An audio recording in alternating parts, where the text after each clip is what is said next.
Ricky Rudd goes into second. Bill? Well, Alan, as you know, crew chief Michael McSwain runs a pretty loose ship. He likes it that way. He likes everything upbeat, everything happy, does not like to dwell on the negative. Last week, their jackman, John Bryan, is the guy that slipped and fell at Loudon, one we showed you in the pre-race show. Well, this week, during pit practice, his buddies rallied to his support. In fact, he told me during pit stop practice, all his teammates kept falling down, like pretending they were him. But then they came back and they said, look, we know you're our guy. They know that you're the man we want jack of this car. And they just had a great stop. Now, McSwain keeps it real light, except when he says the TV guys didn't time our pit stop right. He had their last stop at 14:40. And he said that comes from the mistake they made last week. They used it as fuel to make them better this week. And we flew back from the New Hampshire race last Sunday night on a charter plane with a number of members from a lot of different teams. And John Bryan and a lot of the 28 guys were on that plane. He came back and said, boy, you guys don't miss anything, do you? Big brother's always watching, guys. Just remember. Here comes Bobby Labonte working Bill Elliott for 5th. And done. Here comes Bill. Bobby kind of washed up a little bit. Now, who the 22 goes with makes a big difference. He may go 3 wide and go by both of them on this front stretch. See, he pulled up behind Bill, and that's going to help Bill out. 5th, 6th, and 7th. Wow, Bobby drove it on in there. Yes, he did. Really zing that 18 car. The green one down into the first turn. Now, Bill Elliott about to lose another spot to Ward Burton, the 22. How about Ward? Started 34th. He's racing Elliott for 6th. Great run. And Ward, he normally runs very good here at Pocono. He likes this racetrack. Finished as high as 2nd here. Back to this race, 1994.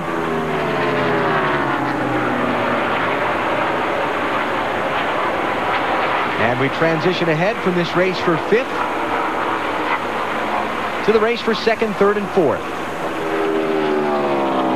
Haven't talked a lot about Mark Martin here in this last while. Jeff Gordon's kind of been so strong and so dominant, but Mark hanging right in there. He is hanging right there. Marty, did you have something on Bill Elliott? Yeah, well, Benny, it's going to be a busy week for Bill Elliott. He's having a terrific run today, but after here, he heads to Atlanta, and tomorrow he starts 3 days of recurrent training to keep his pilot's license up to date. He's been studying a 200-page book for about 3 weeks, and he said, you know what, I am really nervous about tomorrow because I'll be in a simulator for 3 days with them throwing all kinds of scenarios, ice, thunderstorms, losing power in the airplane at me. He said, this racing stuff's easy compared to all that. Yeah, right. Yeah, right. Easy for him to say. Well, I'll tell you what, as good a run as this car is having today is going to give the Ford guys, the critics of the rule change, all the ammo they want. If you just tuned in, see that orange stripe on the bottom of that red car? That's the front bumper. It's kicked out from the leading edge of the bumper. The bottom of it, they're able to kick it out a ½ inch.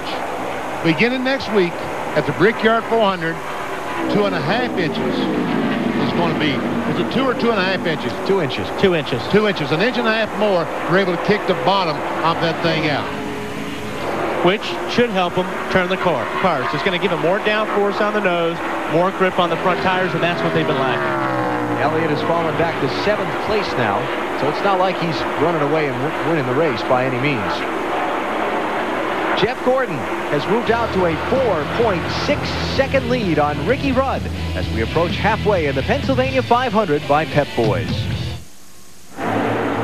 It's always Benny. Benny. It's always Benny. Well, hi, Judy. That's Judy from Maryland. You don't know her? I was going to say, how much family do you have out there? Thank you, Judy. Alan Bestwick, Wally Dallenbach, Benny Parsons here at Pocono, coming up on halfway through the Pennsylvania 500 presented by Pep Boys. It's been Jeff Gordon early and often so far today. He's led 76 of the 95 laps that we've run to this point. And he's pulling away from Ricky Rudd. And I was only kidding. I have no idea who that young lady was. Yeah, sure, Benny. I don't. Yes, he is pulling away from Ricky Rudd. He's trying to cover up. Almost 5. Let's get back to the race. Almost 5 seconds behind Jeff Gordon is Ricky Rudd. Dale Earnhardt Jr. is 3rd. Mark Martin's 4th. Bobby Labonte is up to 5th. Let's go to pit road and Matt Yoakum. Alan, an interesting incident took place during that last caution when Jeff Gordon made his pit stop.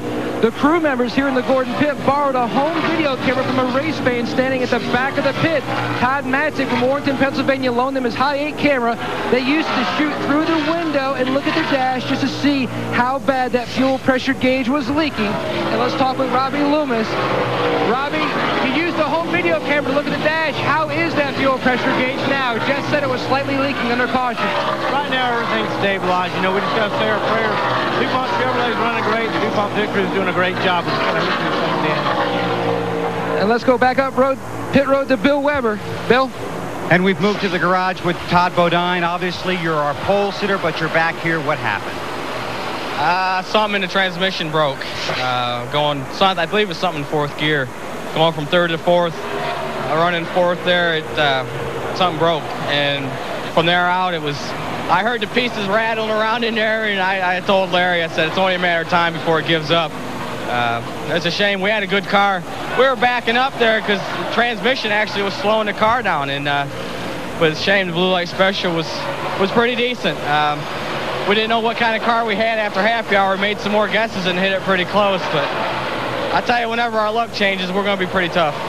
Last time they had any luck was at Las Vegas. That's the last time they had a top 10. That was in March. So this time the blue light brings out the red light for Todd. And transmissions. Yep. I mean, it's so difficult. Martin losing the spot.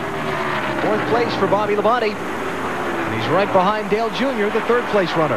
As a matter of fact, Ricky Rudd, the winner here in June, 6 weeks ago, with 10 laps to go, he went down in turn 1, downshifted to 3rd gear, and unlike your transmission yesterday, it did not go in. The transmission broke. He was blessed to finish the race here and win. Dale Jr. trying to keep down. What'd you say? I just started to talk about that graphic about pole sitters failing to finish races. So Bobby Labonte to 3rd. And now Mark Martin trying to get 4th from Dale Jr. Ward Burton joins this fight too. Impressive run for Ward and Bill Davis's team today. Marty, what's going on with the 8? Well, you guys, you'll notice when he goes into turn 1, he's taking a little bit of higher line than most other cars are, and that's by design for a reason. It's actually just a little bit slower than the other cars going through turn 1. But why they're doing it, and Wally, you know this, there's some bumps down in turn 1. Junior is loose, so if he hits those bumps, it makes it much worse. So he's trying to avoid those bumps. Guys like Mark Martin and Bobby Labonte are watching that, and they're thinking about taking the same line as well. Hey, you're right, Marty. There are some bumps down at the bottom of 1, and what happens, especially with these cars running rear sway bars, that it really jacks the car around depending on what you have for springs and shock. And when you hit those bumps, it actually will lift the rear of the car off the ground. So if he runs up higher, he avoids those bumps, and it really doesn't slow you down that much. Actually, your exit speed is probably as good as if you ran the low line. It's just a longer way around turn 1. Dale Jr. running 4th now. As we come up on the halfway point of the Pennsylvania 500 presented by Pep Boys, when leader Jeff Gordon comes to the start-finish line next time by, will be 250 miles in.